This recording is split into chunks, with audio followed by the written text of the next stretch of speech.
A7 news channel मध्ये आपले स्वागत। पावसाळ्यात ओढ्याचे पाणी वाढल्याने धोका, 15 गावातील विद्यार्थ्यांचे शैक्षणिक नुकसान। पुलाअभावी गांगलवाडी परिसरातील विद्यार्थ्यांना दररोज जीव धोक्यात घालून पाण्यातून शाळेत जावे लागत आहे। पावसाळ्यात ही समस्या अधिक गंभीर बनल्याने विद्यार्थ्यांचे शैक्षणिक नुकसान होण्याची भीती निर्माण झाली आहे। संत नामदेव प्राथमिक आश्रमशाळा व रतनसिंग नाईक माध्यमिक आश्रमशाळा गांगलवाडी येथे शिक्षण घेणारे विद्यार्थी ओढ्यातून ये जा करतात। पावसाळ्यात पाण्याची पातळी वाढल्याने अनेक वेळा शाळेत जाणेही अशक्य होते। इयत्ता 10वीची विद्यार्थिनी कुमारी कोमल दानेश्वर राठोड म्हणाली, पूल नसल्यामुळे पाण्यातून शाळेत जावे लागते। पावसाळ्यात भीतीच्या वातावरणात प्रवास करावा लागतो, त्यामुळे शासनाने आमच्या सुरक्षिततेचा विचार करून तातडीने पूल मंजूर करावा। या मागणीला वेदांत देवराव जाधव आणि प्रांजल गजानन पवार या विद्यार्थिनींनीही पाठिंबा दिला आहे।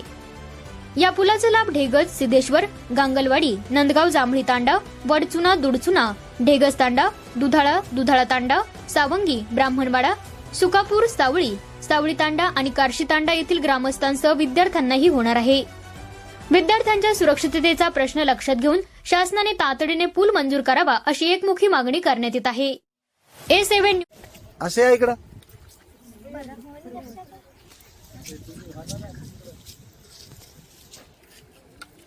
माझे नाव कोमल ज्ञानेश्वर आहे। तर मी राहणार गांगलवाडी तांड्याची आहे आणि मी आश्रम शाळेची आहे। माझे पूर्ण आश्रम शाळेचे नाव आहे रतनसिंग नाईक माध्यमिक आश्रमशाळा।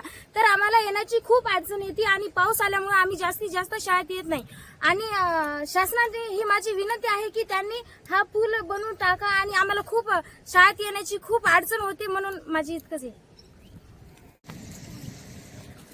माध्यमिक आश्रमशाळा गांगलवाडी या शाळेतला मी विद्यार्थी आहे। माझे गाव गांगलवाडी, येण्या जाण्याची थोडी अडचण होत आहे।